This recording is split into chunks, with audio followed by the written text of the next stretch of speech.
Warta Majelis Pekerja Klasis GPM Kota Ambon, Minggu 2 Maret 2025, pukul 18.00 WIB.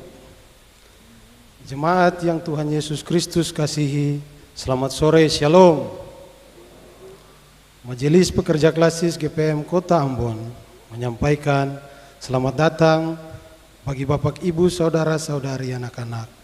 Di ibadah ini khusus bagi yang baru pertama kali hadir di Gereja Maranatha, kami menyambut kehadiran Bapak, Ibu, Saudara-saudari, anak-anak dengan sukacita.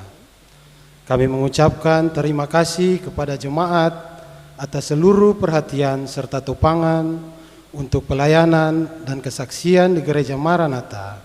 Kami juga mengucapkan selamat bagi jemaat yang menikmati sukacita, HUT kelahiran, HUT pernikahan, dan kebahagiaan lainnya. Di sepanjang minggu ini, doa kami, Tuhan Yesus senantiasa memberkati. Selanjutnya, kami mohon perhatian jemaat untuk informasi pelayanan sebagai berikut.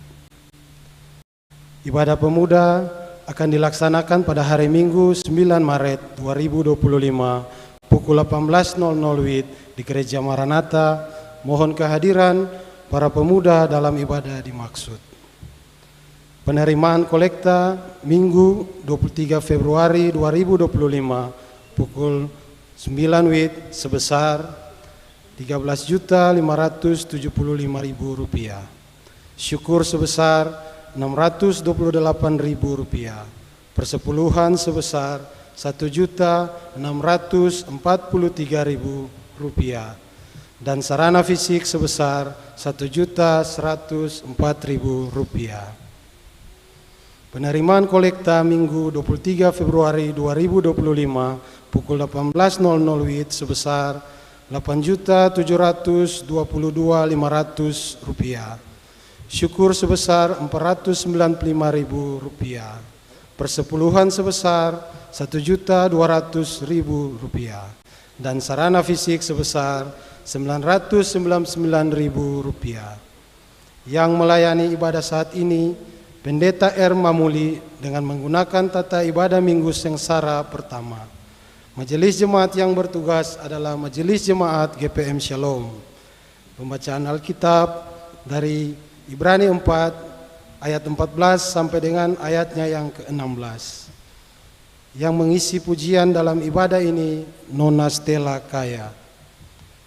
Lagu prosesi masuk para pelayan dari nyanyian Kidung Jemaat nomor 395 bait yang pertama dan yang kedua.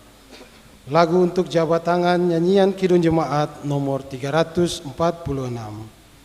Jemaat setelah ibadah akan dilakukan jabat tangan dengan para pelayan di pintu keluar.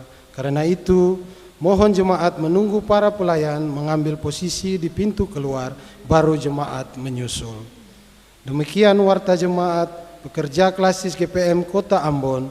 Atas perhatian kami ucapkan terima kasih. Selamat memaknai persekutuan dengan Tuhan Yesus dan sesama di ibadah Minggu Sengsara pertama ini. Tuhan Yesus memberkati. Shalom. Ambon, 2 Maret 2025, Majelis Pekerja Klasis GPM Kota Ambon, Pendeta R.A. Rikumahu MTH Ketua, Pendeta M. Takaria MSI Sekretaris.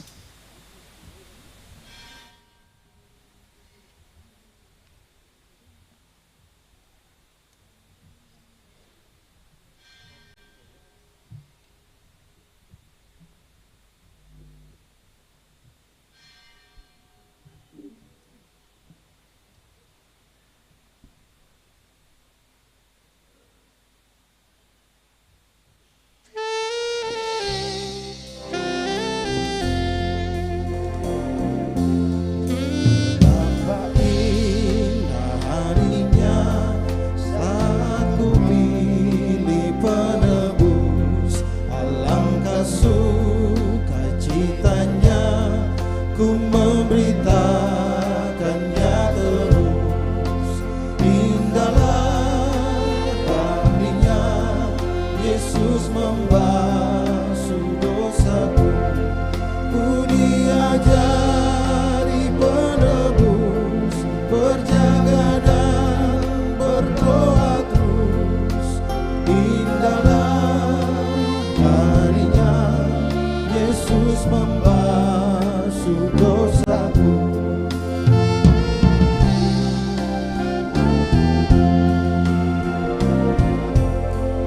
Betapa indah janjinya yang telah mengikat hatiku.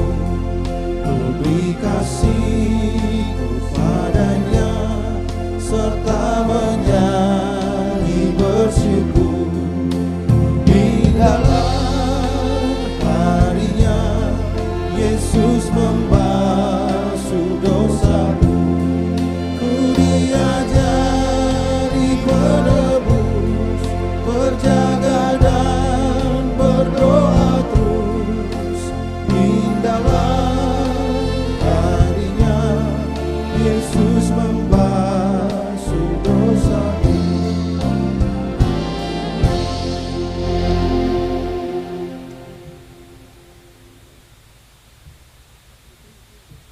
Pada Tuhan ada perlindungan, sebab Dialah gunung batu dan kota benteng hidup kita. Ibadah Minggu Sengsara Tuhan Yesus yang pertama ini dilaksanakan dalam nama Allah Bapa, Anak, dan Roh Kudus. Damai sejahtera Allah menyertai jemaat. Hosiana, amin.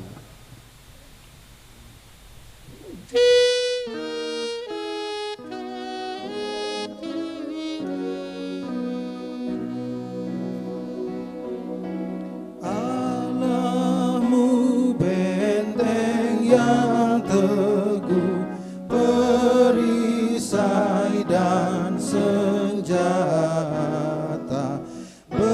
Betapapun sengsaramu, pertolongannya yang nyata. Si jahat yang geram berniatkan menang,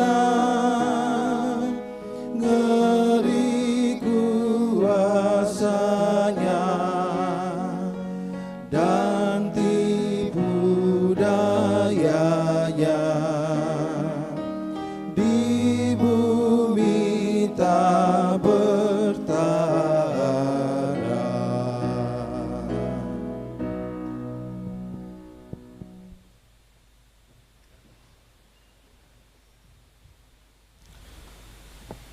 Jemaat yang Tuhan Yesus kasihi, saat ini kita akan ada dalam pengakuan dosa. Jalan menuju salib adalah jalan penuh penderitaan dalam ketaatan. Itu semua ditanggung oleh Yesus, sebab Ia turut merasakan kelemahan dan dosa kita. Ia memang dicobai, namun tidak berbuat dosa. Di minggu peringatan sengsara Tuhan Yesus yang pertama ini, marilah kita merenungkan betapa berat penderitaannya karena dosa-dosa kita.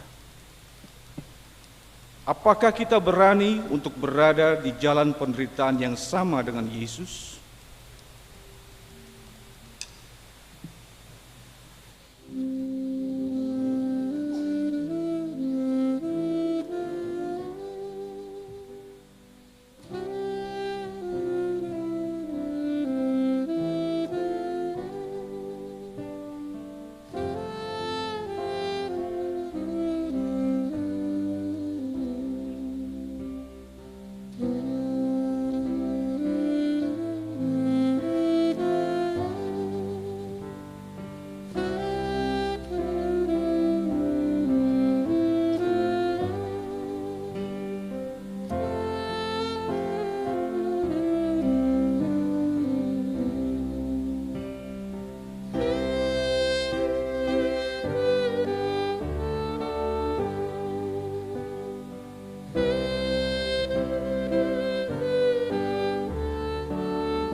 Ya Yesus Tuhan kami,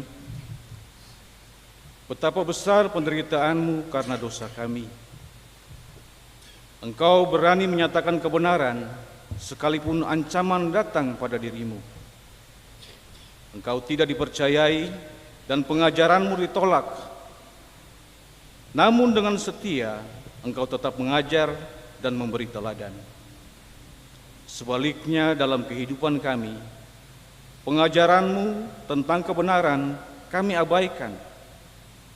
Bahkan ketika ada godaan, cobaan, dan ancaman, kami cenderung mengikuti kebenaran menurut kata hati, supaya keadaan tetap aman dan kami selamat. Ampunilah ketidaktaatan kami dan iman kami yang lemah.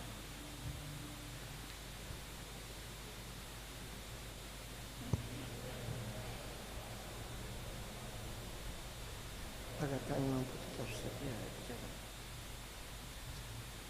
Ya Yesus Tuhan kami sering tidak melihat wajah-Mu yang penuh penderitaan pada wajah sesama manusia yang menderita akibat ketidakadilan. Solidaritas dan rasa empati kami sering dilemahkan oleh kepentingan diri dan kelompok. Bahkan, iman kami seakan mati karena perbuatan saling menghakimi dan menindas, sehingga hilangnya rasa damai hidup berumah tangga, persekutuan gereja, dan masyarakat. Tindakan kami juga banyak menimbulkan ketidakadilan yang merugikan ciptaan-Mu yang lain. Ampunilah kami jika perbuatan kami tidak menunjukkan iman yang sesungguhnya.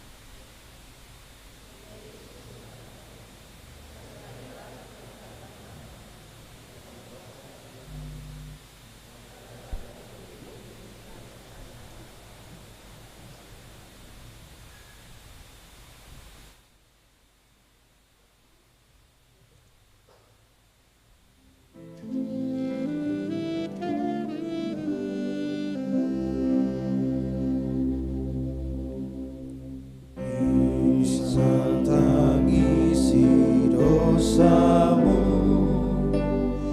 ingatlah Kristus menempuh jalan penuh sengsara,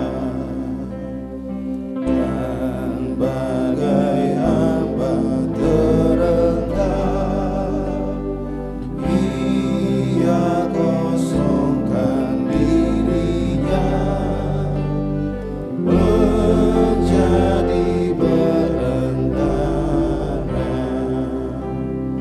yang mati dihidupkannya, yang sakit disembuhkannya, yang hilang ia cari, berkorban diri akhirnya, memikul dosa dunia di atas kayu salib.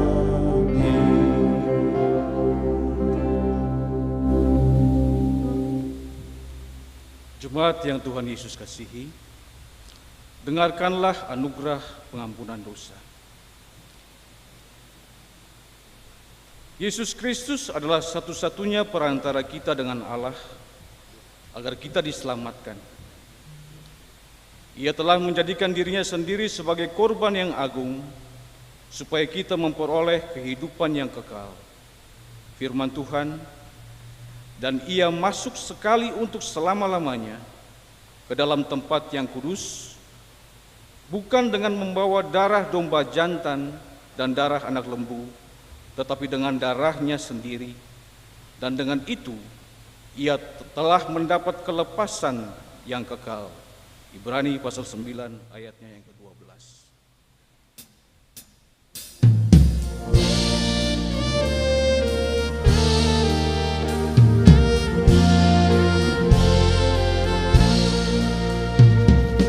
Kasih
Saudara-saudari jemaat, jadilah pengikut-pengikut Yesus yang setia dan bertahan di dalam iman, bahkan ketika mengalami pencobaan. Ingatlah firman Tuhan, pencobaan-pencobaan yang kamu alami ialah pencobaan-pencobaan biasa yang tidak melebihi kekuatan manusia.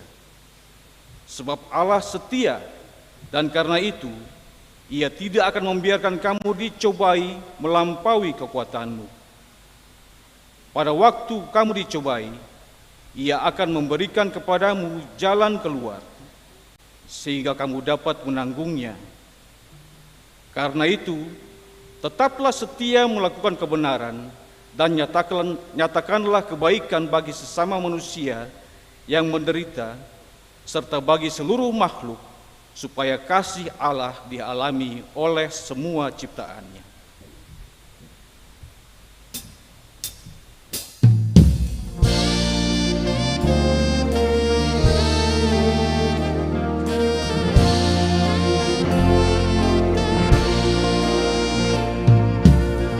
Ini kan ku ingat selama hidupku, takkan ku lupakan sepanjang umur.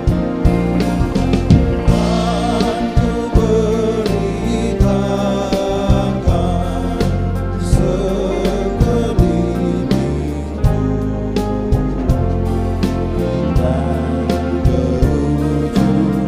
ujung dunia sejauh luar.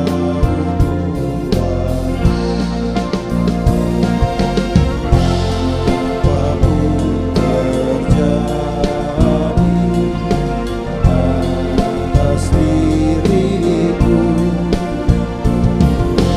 takkan ku lepaskan kasih-Mu Tuhanku.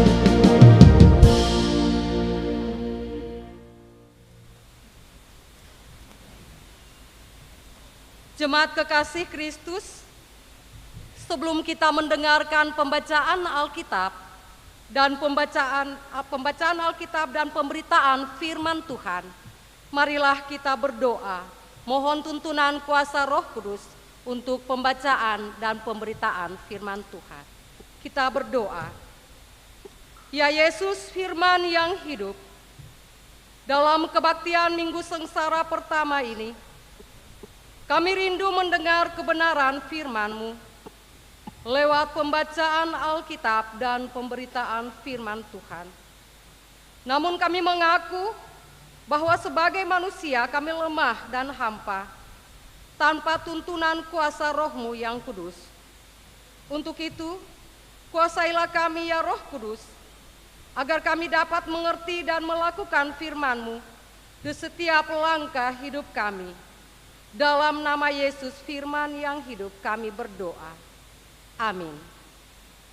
Kita akan membaca Alkitab dari Ibrani pasal 4. Ibrani 4 ayatnya yang ke-14 dan berakhir pada ayatnya yang ke-16. Saya akan membacakan ayatnya yang genap dan ayat yang ganjil akan dibacakan oleh Bapak Ibu dan saudara-saudara sekalian. Yesus sebagai imam besar. Karena kita sekarang mempunyai imam besar agung yang telah melintasi semua langit, yaitu Yesus Anak Allah.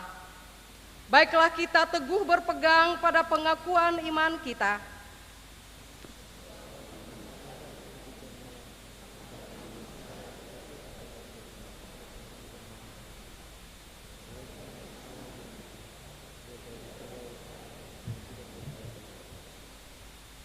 Sebab itu, marilah kita dengan penuh keberanian menghampiri tahta kasih karunia, supaya kita menerima rahmat dan menemukan kasih karunia untuk mendapat pertolongan kita pada waktunya. Hosiana, Hosiana, Hosiana.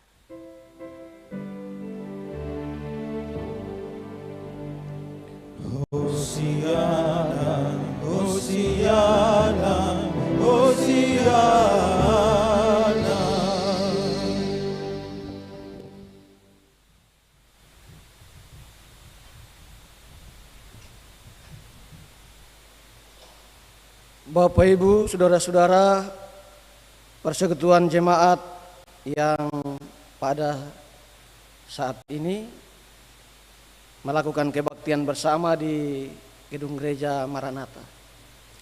Saya sampaikan salam hormat buat kita semua. Shalom. Beta sadar dan beta tahu bahwa ketika Bapak Ibu datang di sini pasti ada rasa syukur dalam hati ya. Karena Tuhan telah menjaga, Tuhan telah melindungi, dan Tuhan telah berjalan bersama-sama dengan kita. Itu patut kita syukuri saudara-saudara. Bahkan dalam kasih sayang Tuhan itu, hari ini secara bersama dengan semua orang yang mengaku percaya kepada Kristus, kita memasuki satu masa raya peringatan sengsara-sengsara Tuhan. Jadi ada 7 minggu sengsara yang akan dirayakan, yang akan dijalani, yang akan direnungkan bersama-sama saudara-saudara beta dan semua orang yang percaya kepada Tuhan Yesus. Tentu maksudnya adalah supaya kita sebagai orang-orang Kristen semacam melakukan napak tilas dalam kehidupan iman kita. Kita mencoba meresapi, kita mencoba merasakan, kita mencoba menghayati apa yang telah dialami oleh Tuhan Yesus ketika Dia datang sebagai manusia dan mengambil rupa manusia, menjadi sama dengan manusia untuk menyelamatkan kita umat manusia ini. Nah, saudara-saudara, hari ini kita membaca dari Ibrani pasal 4 ayat 14 sampai ayat 16 yang sudah diantarkan tadi oleh Ibu Penatua dan kita sudah membacanya semua. Dan hari ini kita bicara tentang satu tema, yaitu bertahan dalam pencobaan iman, Bapak Ibu Saudara-saudara. Jadi ada 2 soal di situ. Bagaimana kita bertahan? Yang pertama, dan bagaimana kita mengalami pencobaan-pencobaan iman. Saudara-saudara, beta mungkin ingin menceritakan satu kisah, satu pengalaman selama melayani di Maluku Barat Daya. Jadi hampir ya hitunglah 22 tahun Tuhan kasih kepercayaan beta melayani di Maluku Barat Daya. Ada satu hari beta menghadapi perjalanan pelayaran dari Ambon menuju Maluku Barat Daya, itu lebih tepat menuju Pulau Damer. Ada badai kuat sekali yang kami alami bersama dengan para penumpang lain waktu itu di atas kapal cepat Cantika Lestari. Nomornya saya lupa itu ya, kalau tidak salah itu 99. Kapal itu tidak begitu lebar, lebarnya mungkin sekitar 8 meter, tapi panjangnya hampir mencapai 100 meter. Saudara-saudara, perjalanan waktu itu dimulai jam 4 dari Ambon, 4 sore, perjalanan yang tenang. Malam yang indah, bulan begitu saudara-saudara bisa kalau pernah mengalami itu merasakan keindahan, bagaimana menyaksikan bulan yang menerangi alam di tengah-tengah laut Banda.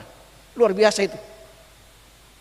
Tapi saudara-saudara, ketika malam hampir berlalu pada jam 4 pagi, cuacanya berubah. Itu ada di sekitar bulan Juli. Tahunnya mungkin di sekitar tahun 2018, 2017 begitu, saya sudah tidak ingat tahunnya. Tiba-tiba saudara-saudara, bulan yang begitu indah tiba-tiba diganti dengan awan kelam. Laut yang tadinya tenang diganti dengan gelombang-gelombang besar. Kapal yang tadinya melaju dengan baik, dengan kencang, tanpa gangguan, tiba-tiba mengalami benturan-benturan gelombang dan saudara-saudara, oleng kiri kanan. Oh, banyak orang yang menangis, banyak orang yang berdoa. Karena memang badai, saudara-saudara, kalau perjalanan di Laut Banda itu biasa kami alami, 20 tahun lebih saya menjalaninya, tidak seperti pada waktu itu. Kapten kapal, kru kapal pada waktu itu harus menjalankan kapalnya itu bagaikan, saudara-saudara, kita bawa mobil di jalan berlubang-lubang. Ketika gelombang besar datang, dia harus menurunkan gas. Jadi gasnya tiba-tiba turun, gelombang datang, kita dioleng-oleng sedikit. Begitu gelombangnya selesai, baru kapal lanjut sedikit lagi, tapi gasnya harus turun lagi, sebab gelombang lain datang lagi. Pada sekitar jam 7 pagi, Bapak Ibu, saya sudah tidak tahan di dek penumpang. Sebab mohon maaf, orang saling baku muntah. Itu sudah begitu kotor dek penumpang itu. Saya naik di atas anjungan kapal, di belakang ruang komando kapal itu ada satu celah. Kalau Bapak Ibu pernah naik kapal itu, di ruang komando ada celah, baru ada kamar-kamar untuk penumpang, kamar VIP. Kami berlindung di situ sebab terpaan ombak dan gelombang itu datang, air, cipratan airnya itu bagaikan hujan. Di sekitar situ basah. Ternyata saya tidak sendiri pada waktu naik ke atas itu, ada 5 orang, Bapak Ibu saudara-saudara, yang sudah lebih dulu di situ. Dan salah satunya adalah mualim 3 dari kapal itu. Dia sedang sibuk menenangkan satu orang dari antara 5 orang itu, yang kebetulan sekali dia tidak tahu berenang. Laki-laki perkasa, Bapak Ibu. Di tangannya ini ada tato apa itu? Kawaduri lingkar itu ya. Tapi menghadapi ombak, nyalinya kurus dan menangis. Di bawah kakinya ada genangan air. Saya kira waktu itu gelombang. Tapi ada teman yang bisi-bisi, laki-laki sudah kincing celana. Bapak Ibu, begitu takutnya. Tapi mualim 3 itu dia menenangkan dengan berkata bahwa tidak usah takut. Kapal ini walaupun tidak lebar, tapi dilengkapi dengan sayap sehingga tidak akan bisa tenggelam. Begitu oleng ke kiri, ada semacam penghalang yang membuat dia tidak langsung ke bawah, dan dari sebelah sini bisa balans ya. Dia mengembalikan kapal pada posisi semula. Nah, saudara-saudara, kejadian itu berlangsung sampai jam 12 siang. Barulah badai itu berhenti dan kapal bisa melaju sedikit lebih kencang. Kalau ikut jadwal, harusnya kapal itu tiba di Damer, tempat tujuan saya waktu itu, pada jam 8 pagi. Tapi karena badai itu, kami tiba di Damer pada jam 5 sore. Dan saudara-saudara, itu kisah yang beta ingat waktu duduk bikin persiapan kira-kira apa yang mau dihotbahkan di saat ini kepada saudara-saudara. Dan beta kira Bapak Ibu saudara-saudara juga punya pengalaman yang mungkin berbeda dengan yang beta alami. Tapi pengalamannya sama, menghadapi masalah yang mungkin berat sekali, menghadapi pencobaan iman yang pada saat itu mungkin membuat Bapak Ibu sudah merasa-rasa hampir kalah, bahkan mungkin takut, bahkan mungkin minta maaf, sudah mengalami apa ya, seperti laki-laki tadi, ketakutan yang luar biasa. Dan memang itulah manusia, saudara-saudara. Tidak ada jaminan bahwa ketika kita lahir dalam dunia ini dan percaya kepada Tuhan Yesus, lalu kita tidak lagi mengalami masalah, tidak lagi menghadapi pencobaan. Tidak. Ayat ini dengan jelas mengatakan kepada kita bahwa karena kelemahan-kelemahan kita sebagai manusia, kita pasti menghadapi cobaan. Pada satu waktu di Bangladesh, Benazir Bhutto, seorang perempuan, dilantik jadi Perdana Menteri pertama di Bangladesh, Perdana Menteri perempuan pertama. Dalam pidato pelantikan dia bilang satu yang menarik. Kapal yang megah dibuat bukan untuk diparkir di pelabuhan. Tetapi kapal yang megah, kapal yang indah itu baru nyata kekuatannya kalau dia berlayar dan menghadapi ombak, gelombang, dan badai selama pelayaran. Saudara-saudara, ungkapan yang sama ingin saya katakan kepada kita sebagai orang Kristen. Orang-orang Kristen yang mengaku percaya kepada Kristus baru nyata kekristenan sejati kita kalau kita diterpa dengan rupa-rupa pencobaan. Paulus dalam satu suratnya mengatakan bahwa pencobaan-pencobaan yang dialami oleh orang-orang Kristen, oleh orang-orang yang percaya kepada Kristus, itu bagaikan api yang memurnikan emas. Api yang bisa membentuk emas menjadi sesuatu yang berharga. Dia bisa menjadi cincin pernikahan yang indah, di mana di situ ada tertulis nama kekasih kita. Tapi proses itu apa? Cincin yang indah bertuliskan nama kekasih kita, melambangkan cinta tulus kita, itu baru terjadi ketika emas itu dilebur dalam perapian. Dia harus melewati satu proses. Mungkin itu yang bisa kita sebutkan sebagai pencobaan. Baru dia menjadi satu barang berharga. Dan saudara-saudara, saya kira banyak orang di antara kita yang menginginkan apa yang kita miliki itu adalah hal-hal yang bagus. Kalau boleh apa yang kita dapatkan itu berkualitas, bermutu baik, tahan lama. Hubungan-hubungan dalam keluarga itu harus jadi hubungan-hubungan yang harmonis. Kita menginginkan keluarga yang setia, keluarga yang sejahtera. Itu baik, saudara-saudara. Manusiawi sekali dan tidak mengapa. Tapi saudara-saudara, kita harus menyadari bahwa segala sesuatu yang kita harapkan baik itu, dia harus melalui proses. Dan kadang-kadang proses itu menyakitkan. Untuk menjadi satu keluarga yang harmonis hari ini, mungkin saudara-saudara harus melewati proses pencobaan-pencobaan panjang dalam mencari saling mengerti, saling memahami, sehingga keharmonisan itu tercipta. Jadi saudara-saudara, untuk menjadi sejati memang diperlukan proses pemurniannya. Untuk menjadi sejati diperlukan proses di mana daya tahan kita diuji.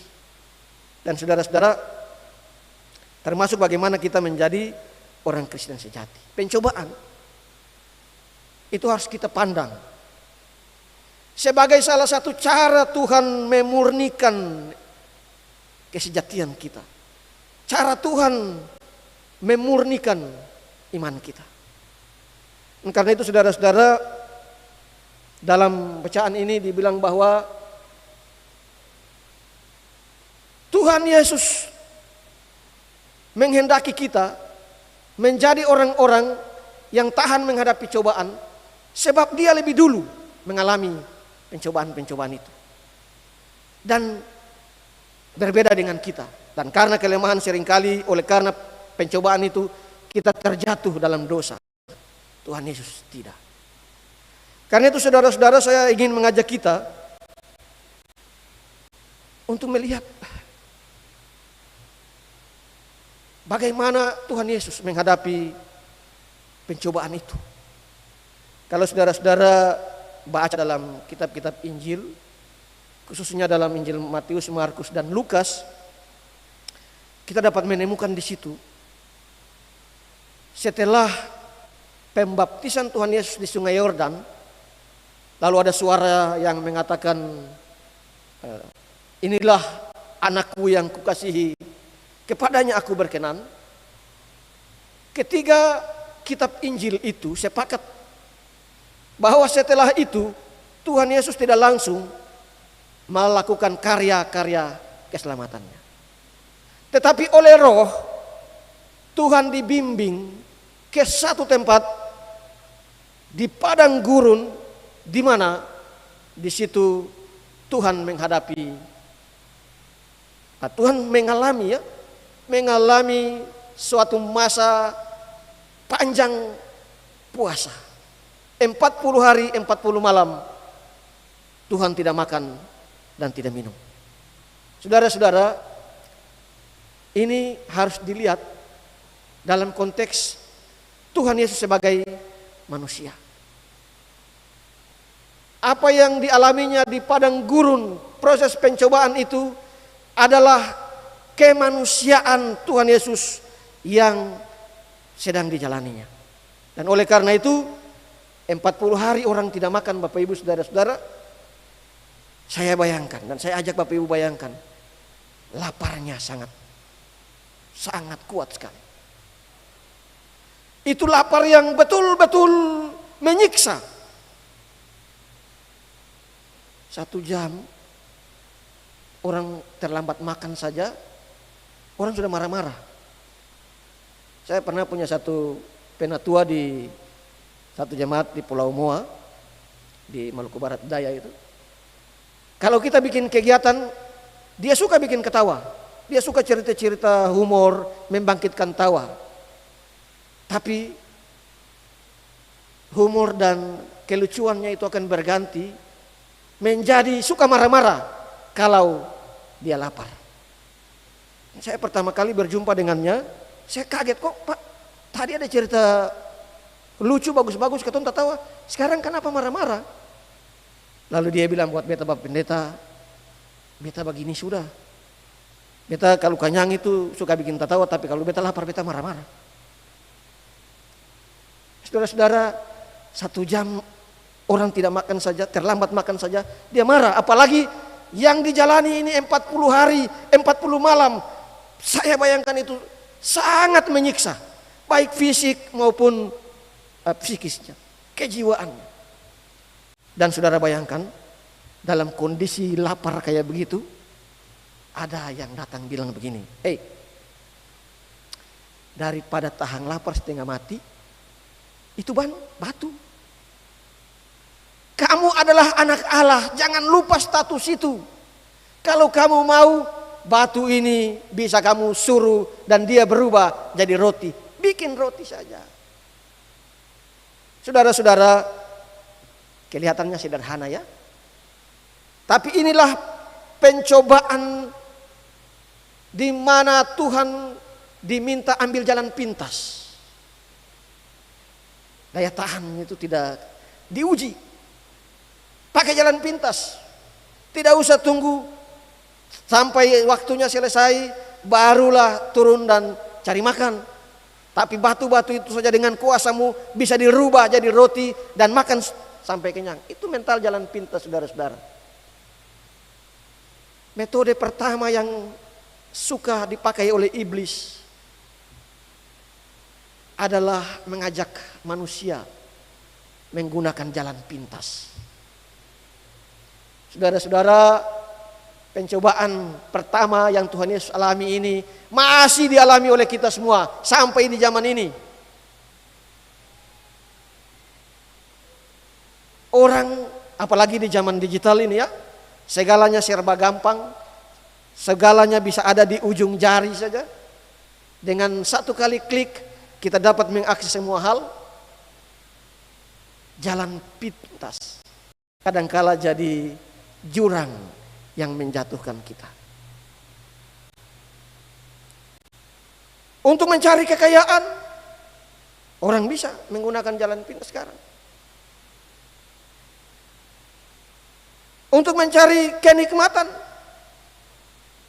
orang bisa menggunakan jalan pintas. Dan banyak hal saudara-saudara. Senjata pertama dari iblis ini, senjata pertama dari si pencoba ini masih ada dan masih kuat sekali di antara kita dan harus kita waspadai. Di sekolah banyak anak-anak muda tergoda mengerjakan skripsi dengan menggunakan Chat GPT, dan itu jadi masalah sekarang di dunia pendidikan tinggi. Di SMA, di SD dan SMP juga banyak sekali anak-anak tergoda untuk mencontek saja sebagai jalan pintas daripada belajar. Padahal saudara-saudara, menurut penelitian, dengan menggunakan AI itu otak kita menjadi menyusut, kemampuannya berkurang. Tapi itulah jalan yang paling gampang. Orang lebih suka jalan gampang daripada bertahan mengikuti proses. Padahal tadi sudah saya katakan, daya tahan kita dalam menjalani proses akan menentukan kesejatian kita. Saudara-saudara sekalian, pencobaan kedua yang dialami oleh Tuhan adalah ketika dia dibawa di atas bumbungan bait Allah di Yerusalem, tinggi sekali, dan bilang, kalau engkau anak Allah, buktikan. Lompat dari atas, pasti malaikat-malaikat akan tada engkau sehingga engkau tidak akan jatuh dan luka sedikit pun. Itu gampang bagi Tuhan Yesus untuk melakukannya. Saya yakin itu. Saudara-saudara, kita juga yakinnya sebab dia adalah Tuhan. Tapi mengapa Tuhan tidak menggunakan cara itu? Kadang-kala saudara-saudara, beta berpikir, kenapa Tuhan kok susah-susah harus ajar orang untuk bagaimana kerajaan Allah itu, percaya kepadanya itu harus diajar dengan susah-susah. Orang banyak kepala batu, banyak menolaknya, dan pada akhirnya Tuhan itu harus disalib. Kadang-kadang betul bertanya, mengapa? Dia tidak saja mengikuti ajakan iblis itu, saudara-saudara, tunjuk kuasanya. Kalau Tuhan itu mau dia lompat dari atas bumbungan bait Allah, dia tidak langsung jatuh ke bumi, tapi dia melayang-layang turun seperti itu di tengah-tengah kerumunan orang banyak. Saudara bayangkan dia turun perlahan-lahan, injak kakinya di tanah, dan dia bilang, saya adalah Mesias. Siapa yang tidak percaya? Semua orang pasti percaya. Tapi tidak cara itu dia lakukan. Mengapa? Sebab saudara-saudara, Tuhan tidak mau pamer kuasa.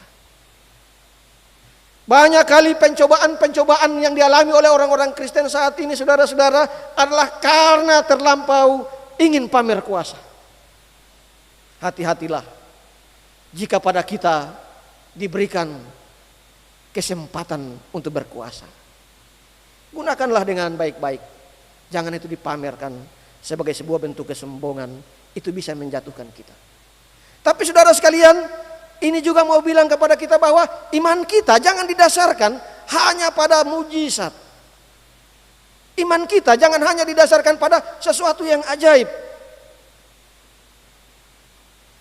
Banyak orang baru mau percaya ketika dia mengalami persoalan berat, lalu dia disembuhkan misalnya dari sakit, atau dia mengalami soal-soal berat, kemudian dia bertemu dengan kelepasan yang seolah-olah ketika dia didoakan gitu, lalu ada kelepasan, baru dia percaya, oh Tuhan ada. Sayangnya saudara-saudara, tidak banyak orang yang punya pengalaman tentang hal-hal besar dalam hidup. Tidak banyak orang menghadapi mujizat, mengalami mujizat-mujizat itu. Tuhan tetap ingin supaya kita mengikuti proses-proses percaya dan beriman kepadanya itu dengan hal-hal biasa yang kita alami dalam kehidupan kita. Dari biasa-biasa itulah saudara-saudara, iman kita harus bertumbuh. Sebab ternyata memang kalau orang mendasarkan imannya pada sesuatu yang luar biasa, yang ajaib, mujizat saja, ketika yang ajaib-ajaib itu sudah tidak ada lagi, lunturlah imannya. Iman saudara-saudara dan beta harus terus bertumbuh dari hal-hal biasa yang kita alami dalam kehidupan. Dan saudara-saudara, pencobaan yang ketiga yang dialami oleh Tuhan Yesus, tetapi yang juga tidak membuatnya runtuh, yang tidak membuatnya menjadi berdosa, adalah ketika kepadanya ditawarkan harta dan kekuasaan. Iblis bawa dia ke suatu tempat yang tinggi di atas kota Yeriho, Mount Temptation itu, gunung yang sangat tinggi, dan ditunjukkan di bawah. Pada waktu itu kota Yeriho adalah kota yang bagus sekali. Kerajaan kayak gini, hal-hal yang bagus kayak begini, bahkan kekuasaan atas seluruh dunia ini akan aku berikan kepadamu. Yang penting kamu menyembah aku, meninggalkan Allah dan menyembah aku. Saudara sekalian, itu juga masih jadi momok yang seringkali mencobai kita, orang-orang yang percaya kepada Tuhan Yesus sekarang. Pilihan antara memiliki harta dan meninggalkan Allah masih kita alami. Tapi saudara-saudara, mengapa Tuhan Yesus tidak berdosa? Mengapa Tuhan Yesus tidak sampai mengikuti ajakan iblis itu? Tidak menempuh jalan pintas, tidak mau pamer kuasanya, dan tidak mau menyembah iblis. Tidak mau ikut aturan iblis dan tidak mau meninggalkan apa yang sudah direncanakan Allah Bapa kepadanya. Satu hal, dia taat kepada firman Allah. Sebuah 3 sesi pencobaan itu selalu dijawabnya dengan ingatlah apa yang difirmankan oleh Allah. Jadi saudara-saudara, memang kita sadar ya bahwa pencobaan itu adalah proses untuk membuat kita lebih murni dan mencapai kekristenan, menjadi pengikut Tuhan Yesus yang sejati. Tapi karena kelemahan bisa saja kita jatuh. Mari kita belajar dari apa yang dijalani oleh Tuhan Yesus sebagai manusia. Dalam kemanusiaannya dia mendekatkan diri pada firman. Saudara sekalian, itulah juga yang harus jadi metode bertahan kita dalam badai pencobaan. Yang kedua, dalam bacaan kita ini dibilang oleh penulis surat Ibrani ini, ketika kamu menghadapi pencobaan, pandanglah kepada Kristus Yesus, imam besar kita. Dia adalah imam yang mengantarai kita lewat kurbannya, lewat darahnya, dia mendamaikan kita dengan Allah. Pandanglah selalu kepadanya. Saudara-saudara, saya ingat saya pernah baca satu cerita di majalah Inspirasi, ya, tidak salah gitu. Tapi ada satu cerita saya pernah baca kisah itu terjadi di Amerika. Ada satu keluarga petani yang taat beribadah dan mereka hidup berkecukupan. Tapi pada satu waktu badai tornado datang. Jadi Bapak Ibu kita tahu tornado, angin puting beliung itu datang dan menghancurkan seluruh rumah yang ada di sekitar tempat tinggalnya, termasuk rumahnya. Dia dan keluarganya selamat karena pada saat tornado itu kelihatan datang dari jauh, mereka naik mobil, tinggalkan semua hartanya, tinggalkan rumahnya, lari menuju tempat yang aman. Begitu tornado selesai, saudara-saudara, dia pulang kembali. Rumahnya sudah menjadi puing-puing. Papan-papan talamburang di mana-mana. Angin kuat telah menghancurkan segalanya. Dan ketika dia bersama dengan anak-anaknya bikin bersih rumah, dalam hati yang sangat sedih, dalam hati di mana dia bertanya, mengapa selama ini saya taat beribadah, tetapi Tuhan mengizinkan tornado ini menghancurkan segalanya, menghancurkan hidup kami sekeluarga. Tiba-tiba anaknya menemukan satu helai papan. Papan itu bekas ditempelkan jadwal ibadah dari gerejanya. Dan seluruh jadwal itu sudah robek, tapi ada satu kata di atas yang di atas kertas itu, judulnya di atas kop jadwal ibadah itu ada satu tulisan sebelum itu. Tulisannya berbunyi begini: dalam setiap situasi hidupmu, baik susah maupun senang, pandanglah selalu kepada Yesus. Saudara-saudara, petani itu kemudian tersadar dan mengganti rasa sedihnya dengan sukacita. Sebab dia yakin situasi berat yang dia alami dengan keluarganya sama-sama dengan Tuhan Yesus. Inilah metode kedua kita, bagaimana supaya kita bisa bertahan dalam pencobaan. Iman.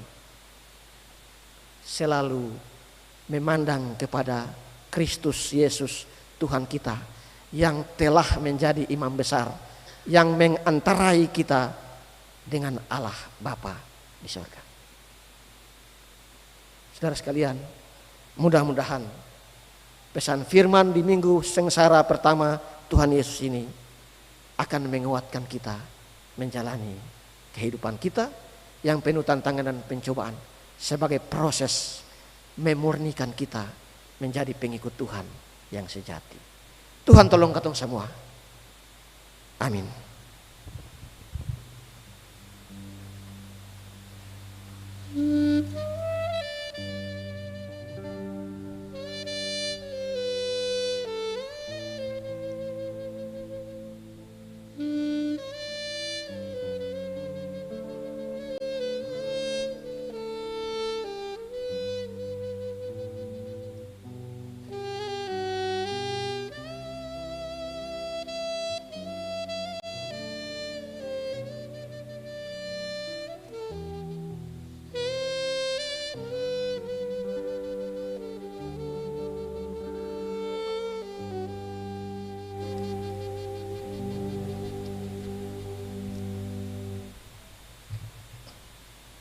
Saudara-saudara jemaat, marilah kita berdiri untuk mengaku iman kita kepada Allah bersama-sama semua umat percaya di segala tempat dan di sepanjang sejarah ini. Kita mengikrarkan pengakuan iman rasuli. Kita berkata begini: aku percaya kepada Allah Bapa yang Maha Khalik langit dan bumi, Kristus anaknya tunggal Tuhan yang dikandung dari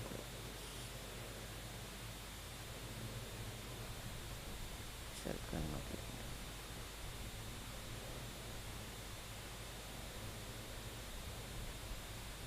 naik ke surga, hidup di surga,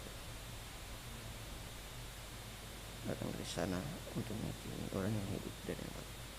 Aku percaya kepada gereja, persekutuan orang kudus, pengampunan dosa, kebangkitan daging, dan hidup yang kekal.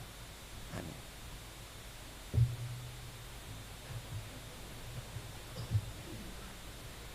Kesempatan diberikan kepada Nona Sera Latuprisa untuk menyanyikan lagunya.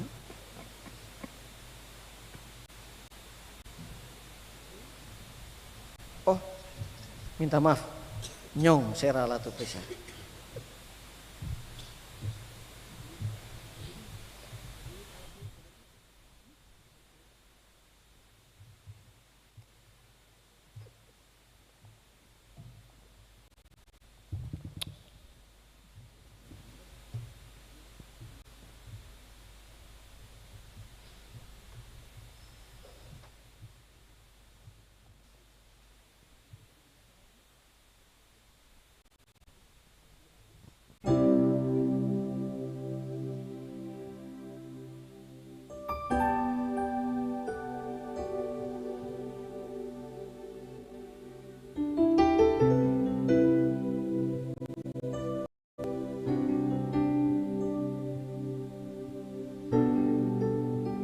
Shalom, shalom.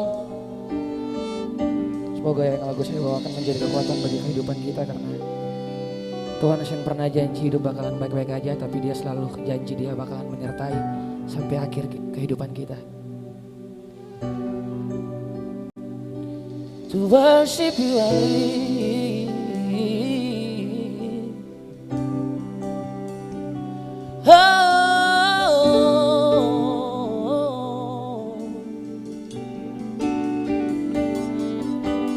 Ku mau menyembahmu Tuhan, ku mau mengiringmu Tuhan.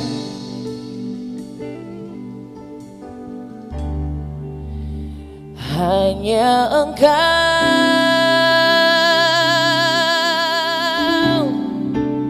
pribadi yang mengenal hatiku. Tiada yang tersembunyi bagimu, seluruh isi hatiku Kau tahu dan bawaku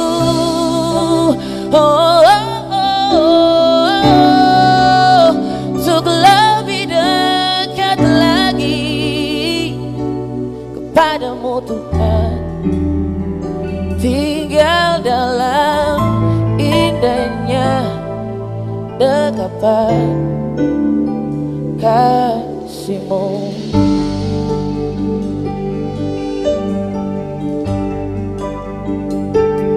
Seperti rusa yang haus, rindu aliran sungai-Mu.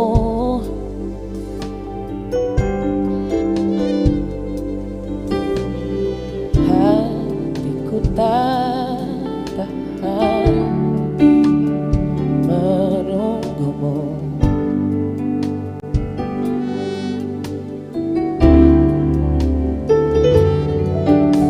Bagai tanah basah menanti datangnya hujan,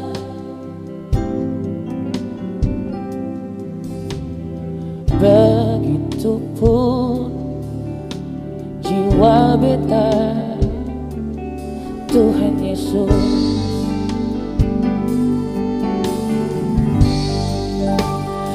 Hanya Engkau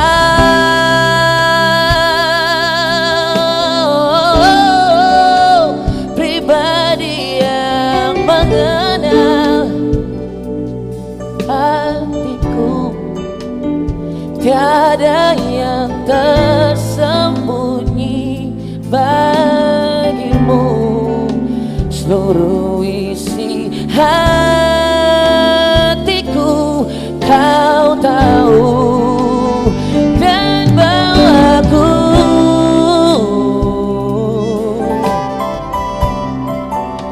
untuk lebih dekat lagi padamu. Tinggal dalam indahnya dekapan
ajaib terukir dalam kehidupanku. Ku berserah di dalam kekuatanku, hanya Kau segalanya bagimu. Ku percaya janji Yesus ajaib terukir dalam kehidupanku. Ku berserah di dalam kekuatanku. Ku percaya,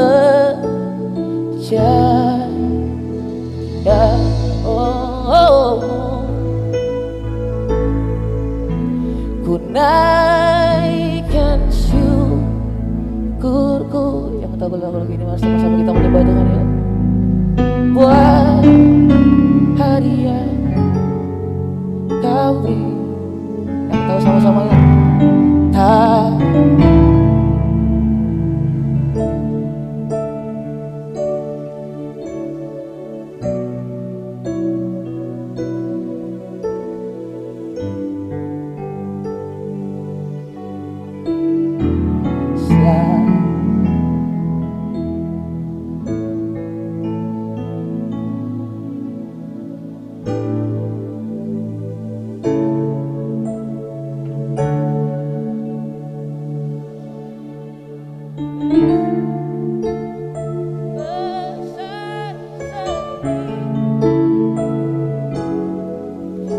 Di sepanjang hidupku,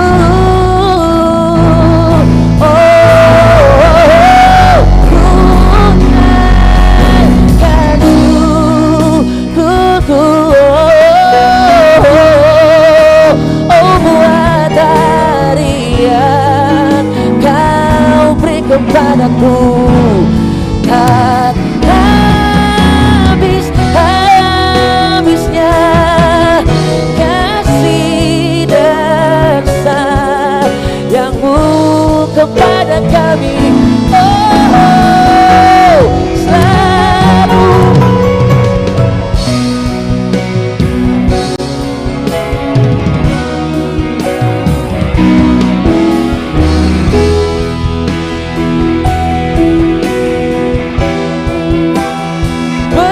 Selalu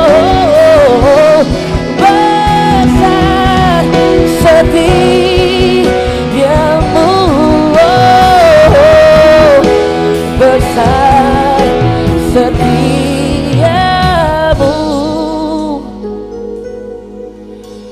di sepanjang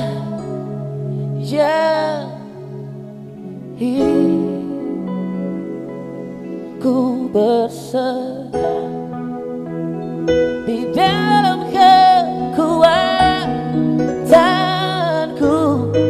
Aku percaya padamu Tuhan Yesus. Berikan kemenangan untuk berdoanya, terus berkati kita semua.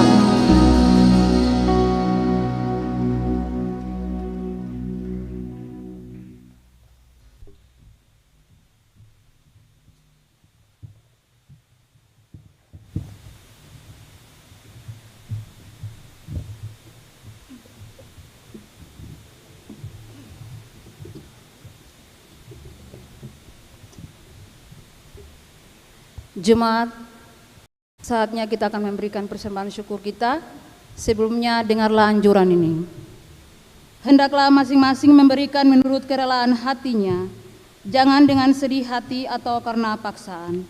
Sebab Allah mengasihi orang yang memberi dengan sukacita, dan Allah sanggup melimpahkan segala kasih karunia kepada kamu, supaya kamu senantiasa berkecukupan di dalam segala sesuatu, dan malah berkelebihan di dalam berbagai kebajikan.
dengan limpah ruah, agar genap sabdamu. Hujan berkah, itu yang kami perlu. Sudah menetes berkah, biar tercurah penuh.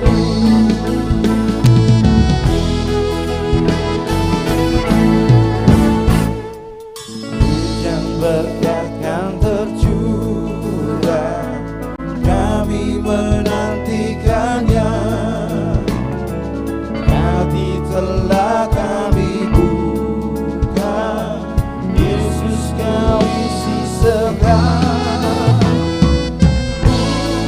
Hujan berkah, itu yang kami perlu.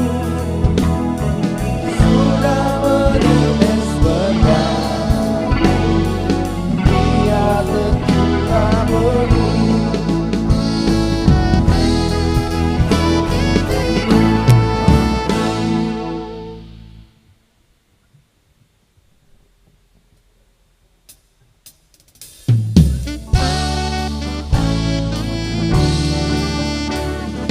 Badai tombang dunia, Tuhanlah perlindunganmu. Kendati goncang semesta, Tuhanlah perlindunganmu. Ya Yesus gunung batu di dunia, di dunia, di dunia. Ya Yesus gunung batu di dunia, tempat berlindung yang teguh.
jemaat kita berdoa untuk persembahan syukur kita.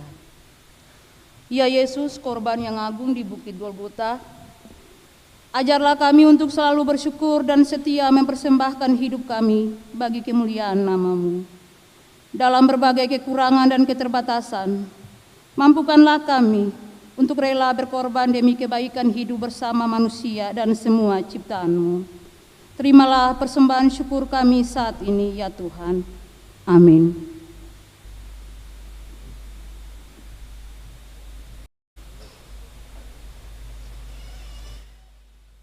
Bapak Ibu Saudara sekalian, kita kasih kesempatan bagi Nona Stella Kaya untuk menyanyikan lagunya.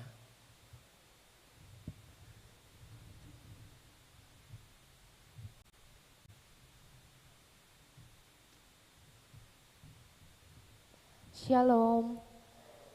Kiranya pujian ini dapat menjadi berkat bagi kita semua.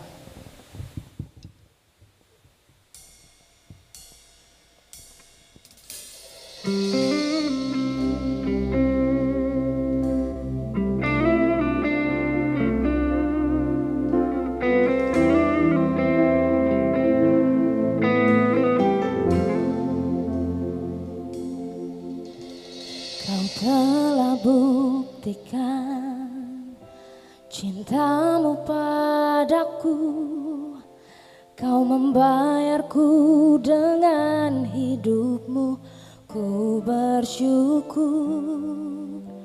Yang ada padaku semuanya milikmu, ku persembahkan seluruh hidupku di mezbahmu.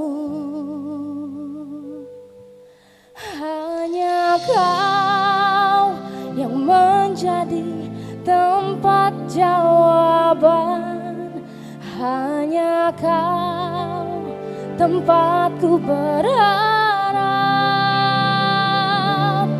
Berjalan bersamamu ku takkan goyah, sebab tangan kasih-Mu tersedia bagiku. Selamanya Kau ku cinta.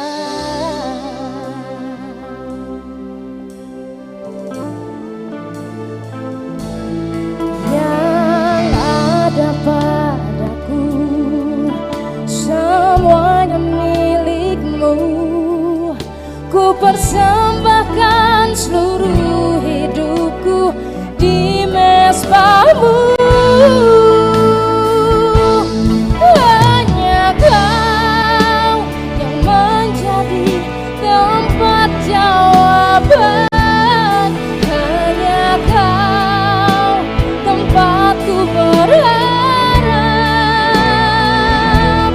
Berjalan bersamamu ku takkan goyah, sebab tangan kasih-Mu tersedia bagiku. Selamanya Kau ku cinta. Ku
Saudara-saudara jemaat, doa Bapa kami akan diucapkan secara bersama-sama oleh kita di akhir dari doa syafaat di saat ini.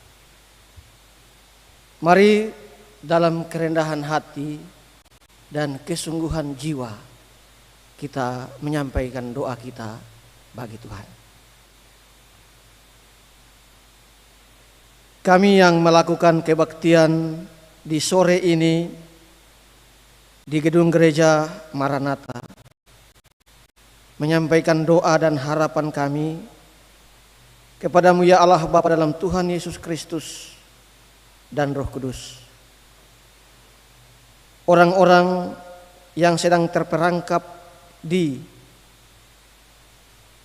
tempat-tempat di mana terjadi peperangan, bencana alam, orang-orang yang sedang ditimpa oleh kungkungan-kungkungan terorisme dan harus terpenjara karena perjuangan-perjuangan demi keadilan dan kebenaran di berbagai tempat di bumi ini. Doa kami mohon pertolongan-Mu Bapa atas mereka. Upaya-upaya pelestarian bumi sebagai salah satu bentuk penghormatan kepada karya ciptaan-Mu yang indah ini kiranya diberkati Tuhan. Dan kami di sini juga diberikan hati yang paham untuk menjaga dan melestarikan alam kami dengan cara-cara kecil dan biasa di sekitar lingkungan kami sehari-hari. Persekutuan jemaat yang beribadah berkebaktian di sore ini pun menyampaikan doa bagi bangsa dan negara kami, bagi para pemimpin kami di tingkat pusat, provinsi, kota, kabupaten dan kecamatan serta desa dan dusun di selantero negara ini. Doa kami bagi para wakil rakyat di berbagai jenjang pusat, provinsi, kota dan kabupaten. Doa kami bagi para penegak hukum. Doa kami bagi semua orang yang berjuang bagi kebaikan dan kesejahteraan seluruh rakyat di berbagai jenjang negara ini. Mohon kasih dan rahmat-Mu, kekuatan dan harapan akan Bapa karuniakan bagi mereka. Terlebih khusus kami bersyukur bersama dengan pemerintah provinsi dan pemerintah Kota Ambon, juga pemerintah di kabupaten-kabupaten dan kota dalam provinsi ini yang telah dilantik dan memulai seluruh proses pelayanan kemasyarakatan dan pembangunan. Biarlah roh dan hikmat Tuhan memimpin dan menyertai. Secara khusus pemerintah provinsi, gubernur dan wakil gubernur serta pemerintah Kota Ambon, wali kota dan wakil wali kota. Biar berkatilah mereka dalam kasih dan hikmat-Mu Bapa, supaya tugas dan tanggung jawab ini dapat dimaksimalkan semaksimalnya untuk kebaikan seluruh rakyat di Maluku dan di Kota Ambon. Persekutuan ini pun mendoakan gereja-Mu di tengah-tengah dunia dan di Indonesia, gereja-Mu di Maluku, gereja yang kadang-kadang menghadapi tantangan dan pencobaan. Tapi kuatkanlah gereja dalam tugas dan tanggung jawab pelayanan, kesaksian dan persekutuannya, supaya kami meyakini bahwa dari proses tantangan dan pencobaan itu kesejatian kami akan muncul sebagai bentuk kemuliaan bagi nama-Mu ya Bapa. Kami mendoakan secara khusus Gereja Protestan Maluku, para pelayan Tuhan di tingkat sinode, klasis-klasis, dan jemaat-jemaat, dan seluruh umat Tuhan yang tersebar di Kepulauan Maluku, mulai dari Maluku Utara sampai ke Kepulauan Aru dan Maluku Barat Daya. Jadikanlah para pelayan dan umat Tuhan ini orang-orang yang sungguh setia menjalankan amanat agung yang Tuhan percayakan. Dalam kekurangan dan dalam kelemahan serta keterbatasan, kekuatan Tuhan akan memampukan para pelayan gereja dan umat Gereja Protestan Maluku untuk terus bersaksi, melayani, dan bersekutu serta saling membangun dalam praktek iman kami sehari-hari. Secara khusus juga kami doakan klasis Kota Ambon dan seluruh jemaat yang ada di dalamnya. Mohon pertolongan-Mu Tuhan bagi para pelayan dan umat, seluruh fungsionaris gereja di tingkat klasis dan jemaat-jemaat, kiranya beroleh hikmat dan kasih sayang Tuhan senantiasa. Dan pada hari ini, di saat kami berkebaktian ini, dengan rendah hati kami mohon kepadamu ya Bapa, tolonglah kami menghadapi hidup kami.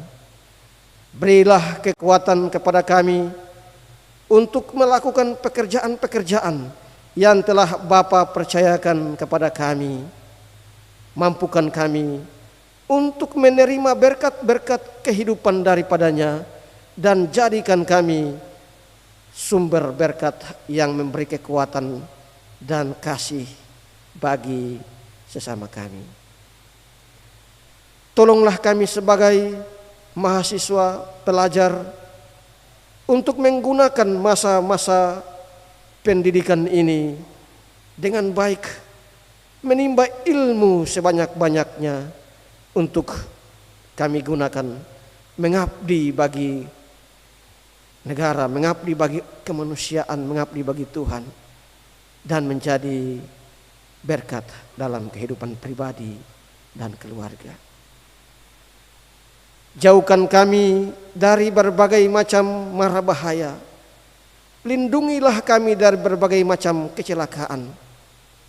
Biarlah dimanapun kami berada, baik di rumah-rumah kami, di tempat-tempat kerja kami, di jalan-jalan raya, di laut, di udara, di mana saja kami berada, kami tetap menerima jaminan keselamatan dari-Mu Tuhan. Biarlah hidup kami jalani bagaikan anak-anak ayam yang aman terlindungi dalam kepak sayap-Mu yang maha kuat. Jauhkan kami dari ancaman sakit penyakit. Jangan biarkan kami kalah terhadap pencobaan-pencobaan yang datang dan menerpa kehidupan kami.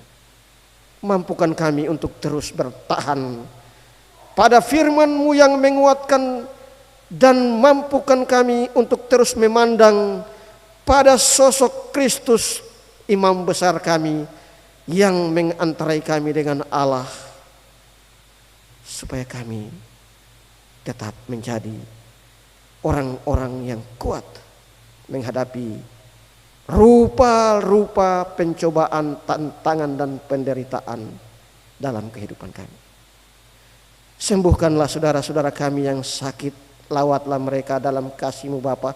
Kuatkan iman dan percaya mereka bahwa dalam situasi apapun Bapa tetap bersama mereka.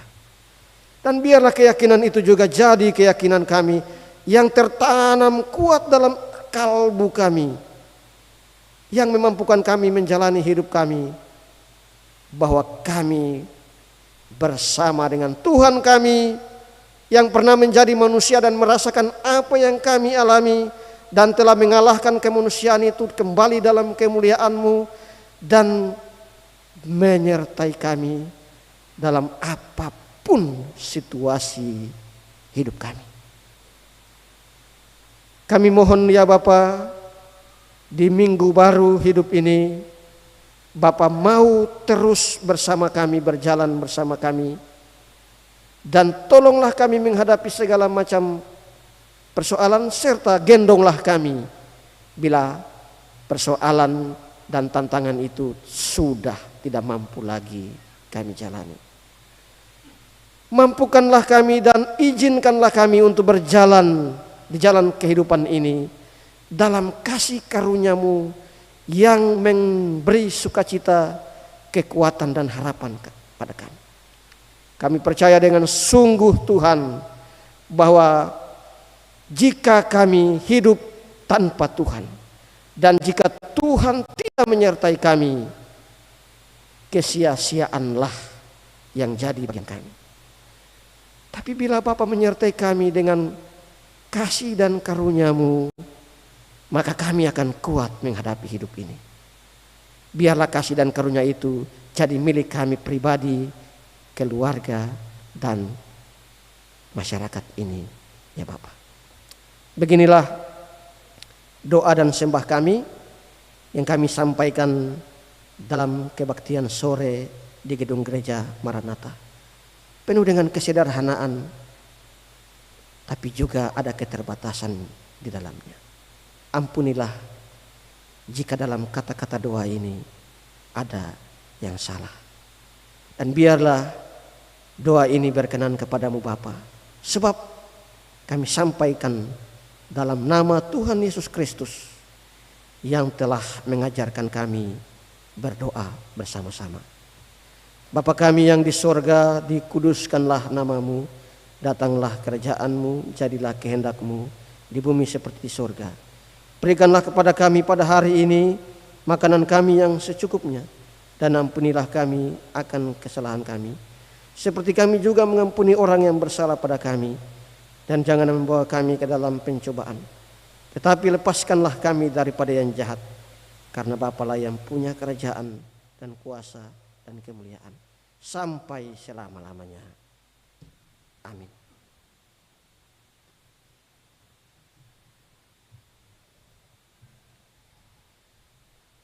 Saudara sekalian, mari berdiri dan menyanyikan nyanyian pengutusan sebelum menerima berkat.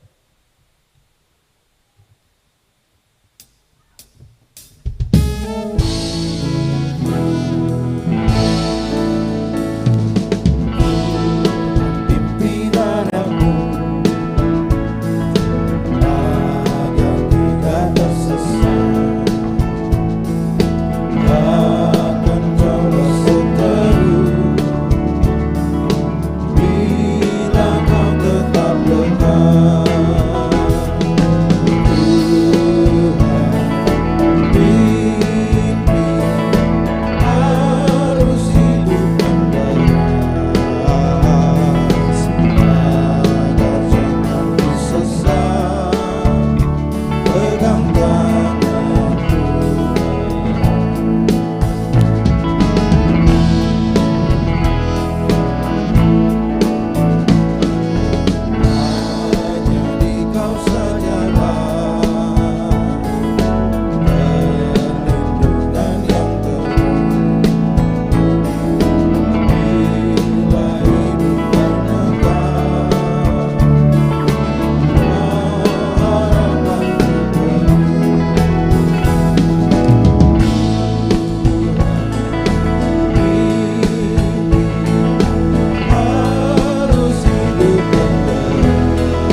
Saudara-saudara jemaat, kita diutus di tengah-tengah dunia yang penuh dengan cobaan dan ancaman. Tetaplah bertahan dalam iman. Jadikanlah Kristus sebagai gunung batu dan kota benteng perlindungan kita, sambil tetap memberitakan cinta kasih Kristus dengan setia dan taat. Arahkanlah hati dan pikiran saudara-saudara kepada Tuhan. Dan terimalah sekarang janji penyertaan berkat-Nya. Tuhanlah penjagamu, Tuhanlah naunganmu di sebelah tangan kananmu. Matahari tidak menyakiti engkau pada waktu siang, atau bulan pada waktu malam. Tuhan akan menjaga engkau terhadap segala kecelakaan. Ia akan menjaga nyawamu. Tuhan akan menjaga keluar masukmu dari sekarang ini sampai selama-lamanya.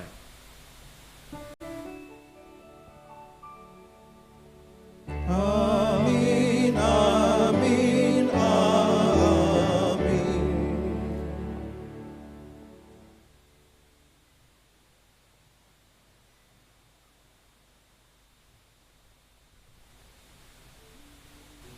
Bapak Ibu sekalian, demikian ketumpung ibadah. Terima kasih untuk partisipasi kita semua dalam kebaktian ini.